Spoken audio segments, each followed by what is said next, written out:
Hey folks, welcome back to the shop. Today I'm going to do a little video and explain a little bit about casting. Well, at least casting pen blanks. I use alumilite slow clear, which is this stuff here. Comes in two parts, the A side and a B side. And it mixes 1:1 by weight. Some of the resins that are out there go by volume or have specific ratios that they follow, but alumilite's pretty easy. And I have a scale here. It says a gram scale, and it's a pretty decent one. This is the second one. The first one I've ruined by getting way too much resin on it. Got a little bowl here that goes on the top, and I'm gonna be doing a Christmas glitter set. And if they turn out, these are going to be part of a competition that's going to go on between a couple of us turners that make diamond painting pens. And we'll see how that goes. So right now what I do is I'm going to tear out my scale and my mold here. This is I don't know if it will pick up on camera. 3/4 by 5 by 3/8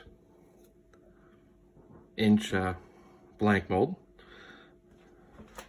and that means that it's 3/4 of an inch round and 5 3/8 inch long, which is good because you lose about 1/4 of an inch off of the top because alumilite resin shrinks just a little bit. So what we're gonna do is, this mold, I figured out, takes right about 6 ounces of resin. I go by ounces, a lot of people go by grams, which is fine. I find it a little easier to remember an ounce amount rather than how many grams? 542 grams is hard for my brain to remember. So I go by ounces. And to help me, use a Sharpie. And I'm going to write how much resin of B. I always start with B. I put in first. And since I'm looking for about 6 ounces of resin for this mold, I'm going to put 3 full pumps and about a half one. And I went way over on that one. 3.745. And I'm going to just go right out of here on my cup. I don't always do this when I do just one blank at a time, but when you're doing 4 different sets or 3 different blanks and you're doing it all at once, it's helps to remember which cup has how much in it. So I'm going to tear that out so it zeroes out my scale. And now I'm going to put 3 full pumps and a bit. And the A pump on mine never seems to give quite as much as the B pump. I don't know if the B's heavier or if the A pump I have just a little on the shiesty side. Okay, just gonna sneak up on it with little bits. And when you're pouring this much, being exact down to the gram is not that big of a deal. I'm at 3.7. That 100th of a gram difference is not going to make a difference. It's actually better to have a slight bit of B more than there is A. Now we're going to mix this up, and most important part is to scrape down all the sides and the bottom with your stirring stick, because the B likes to stick. So we want to get it nice and mixed. And this has a 12-minute working time, so you have a little bit of time. If you are not comfortable with 12 minutes to do one set of blanks, I'd recommend getting something like a clear cast or using epoxies that have 15, 20, 30 minutes of working time. But this is demolds in 2 hours. Now, I like to warm these up in the microwave for about 2 minutes to 3 minutes for these silicone molds. For this kind, the plastic, I get these from PT Subbies.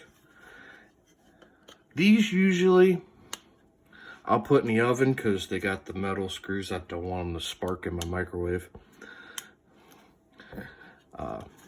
But I'll put these in the oven at 170 degrees and I'll just leave them in there until I'm ready to pour. So I got this stirred up pretty well, and it's hard to show on camera, but when you're mixing it, what you'll see is it'll be a little cloudy, and then once it's fully mixed, it'll go clear. But there will be little strands that'll show up that you'll be able to see, look real close. But it's pretty well mixed.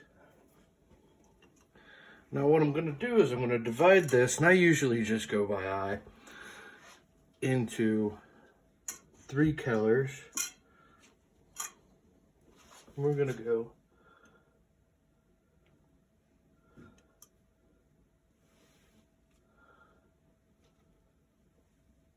that's about close. And what we're going to be using today is alumilite dyes and glitter. This is glitter from, this one's from Michael's, and I got this one from Hobby Lobby, I think. And some, this is focus. This is a embossing powder, and it works really well. Okay. And I'm going to be mixing these up, each with a different color. So I'm going to start with the red. Each one gets its own mixing stick. I always get a couple extra out for any powders that I use. But the red dye, it's a pain. This stuff is, the tip on it is kind of a pain. I really wish alumilite would fix it. You have to cut the tip off. And a little bit goes a long, long way. So I'm literally just going to put that much on the tip of my mixing stick. And you'll see.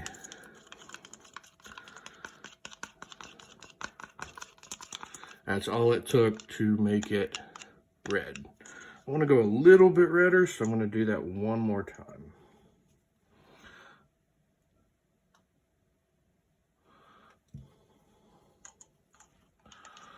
There we go. Yeah, that's pretty good. And now we're going to add the glitter. And with glitter, more is actually better. You don't want to go so much that it gets thick and chunky, but you want enough to where it disperses. I usually use nothing but fine glitter. Some of the heavier glitters, I think I have some of this. It will work, but the chunkier glitters take a special attention. You have to time it and wait for the resin to start setting up till it's about 100 degrees, 110 degrees before you start using it. So on the green, I haven't cut my tip. This is a brand new bottle. So I'm going to go ahead, try not to get it all over myself. Cut the tip off with my knife here.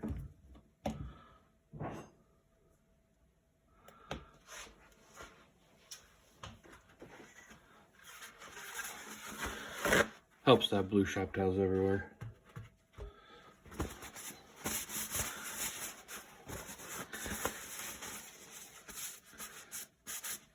Yeah, that didn't help much. But we're gonna put a little bit of green on the stick and give it a mix. That one a little darker than I was actually going for. But to really know how dark it is, you have to kind of work it up the side of the cup. And then you'll be able to see the true color, because once it's in the blank, it's going to look different. I'm going to add, this is just some glitter. Friend sent me a bunch of little baggies of glitter from AliExpress, I think. I'm gonna add a bunch of glitter here, and it should lighten this up quite a bit. I want that drama that the dark colors are gonna bring out, because I'm gonna add this super light silver to it.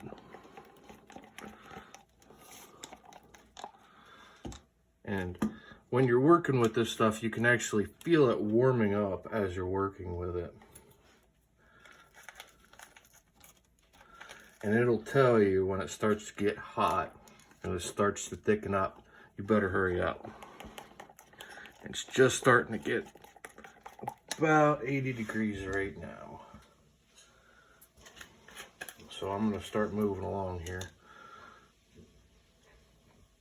Since I don't have any silver dye, I've yet to find silver dye, I'm going to use this embossing powder. This has a little blue in it. Give it a little bit of an icier look to the silver.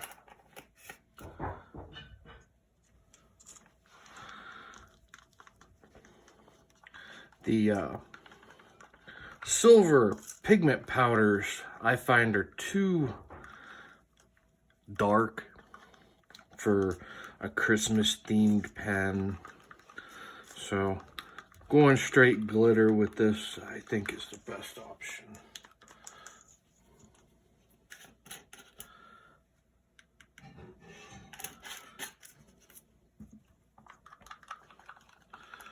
Yeah, there we go. I'll put a little bit more glitter in this one.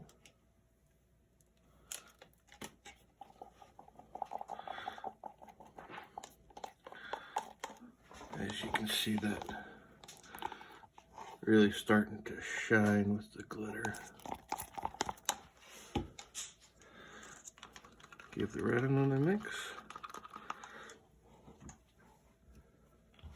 That red would be nice just as a blank on its own. Might have to do that next.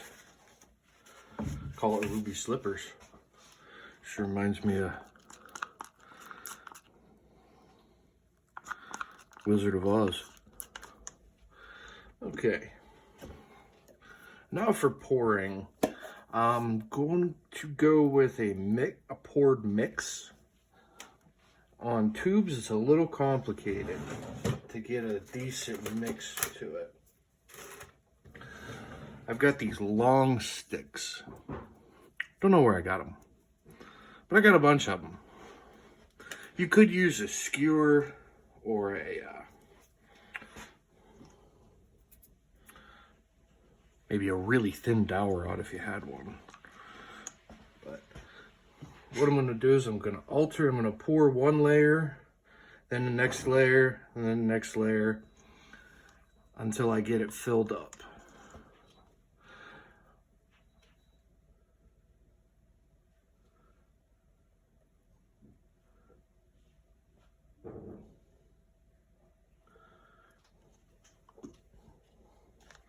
when I do the unicorn hollows and the flame blanks that I do, I use my scale and I try to weigh out half and half portions. But since we're going with a different kind of design, it's gonna be different.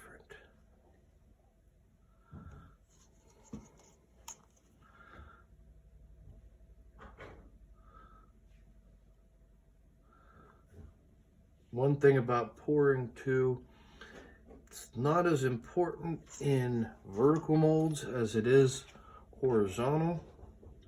The speed and height in which you pour things makes a huge difference in the horizontal molds.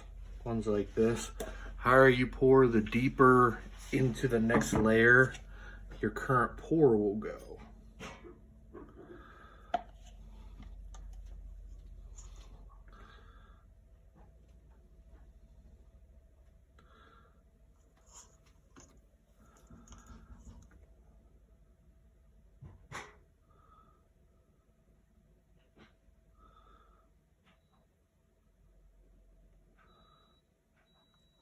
Okay. Now what I do is take my skewer. I'm just going to drop it right down the middle, all the way to the bottom, twist it, and pull it right back up. So pull it up, I'm going to scrape down the skewer. Do that on all four of these. This is a messy process, and if you're going to do resin casting of any kind, make sure you read the instructions to know what the cleanup process is on your particular resin that you decide to use. For alumilite clear, it's alcohol, just rubbing alcohol or denatured alcohol. I clean my molds with denatured alcohol. Now I'm going to put this in a pressure pot, and this is my Harbor Freight pressure pot.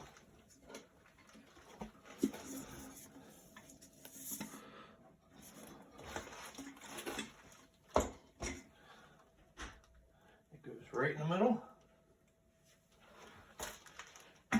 Lid goes on.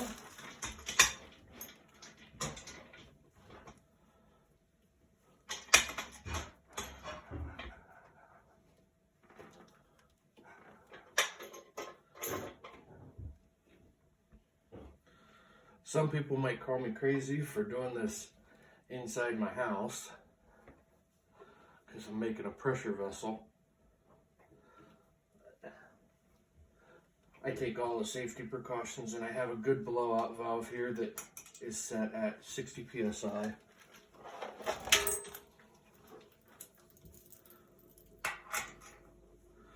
I'm going to pressurize the chamber up to right at 60 psi, right below it.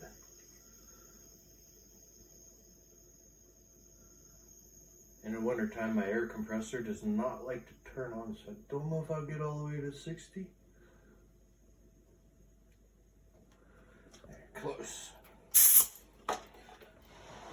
And I'll slide that under my table.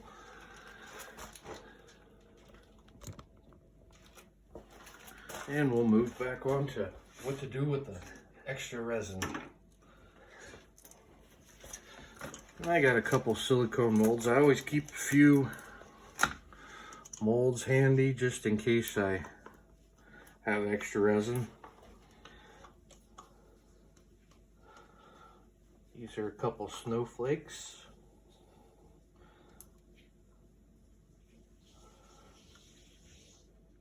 I had a bunch of unicorn molds I was doing last month. Got some snowflakes and some snowmen. I think the snowmen will be cute, and the silver.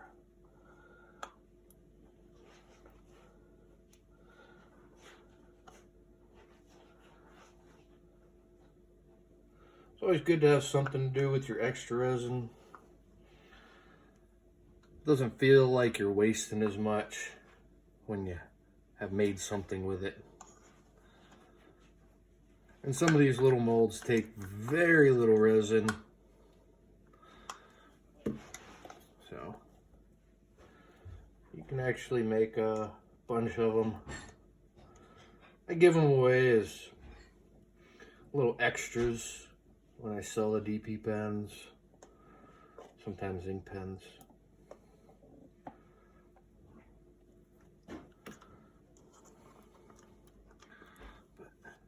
We'll come back in 2 hours and we'll see what that looks like. Okay, it's been 2 hours and the resin in the molds has set up pretty well. These are still a little soft, but they're fully cured, but they're ready to be demolded. The smaller they are, the longer it takes for them to set up, because they don't get as hot.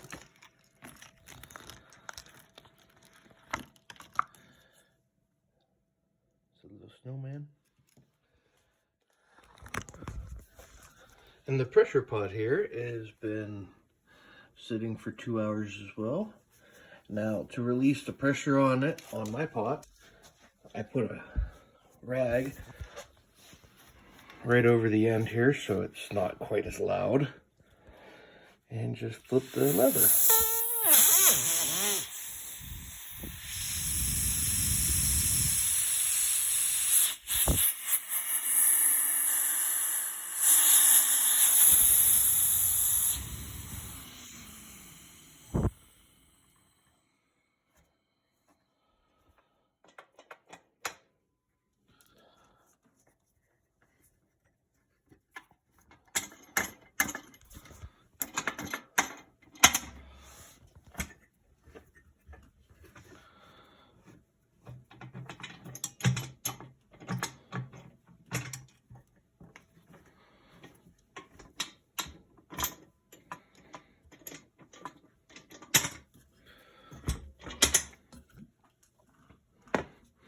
Now, as you can see, they've sunk down in there a little bit. Now let's go out to the shop and see if we can get these out of here.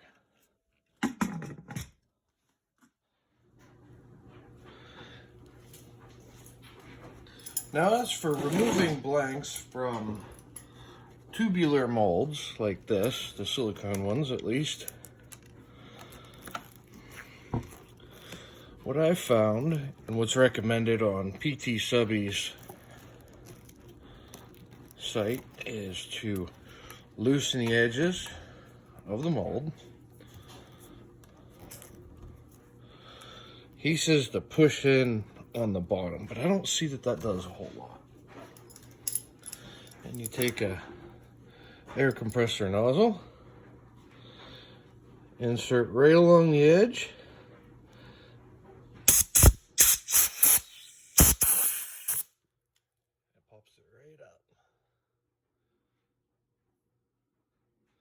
those turned out really nice. Let's see if we can get the rest out.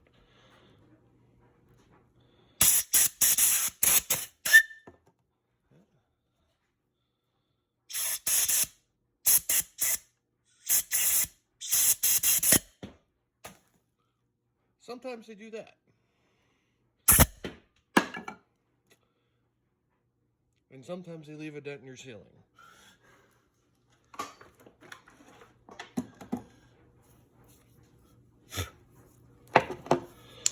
Well, there they are. They're all ready to be. 3 of these are ready to be milled off to the 3 other turners that are going to be doing a competition, and I'll keep you guys updated on where you can check it out, see what it ends up looking like. Thanks for watching.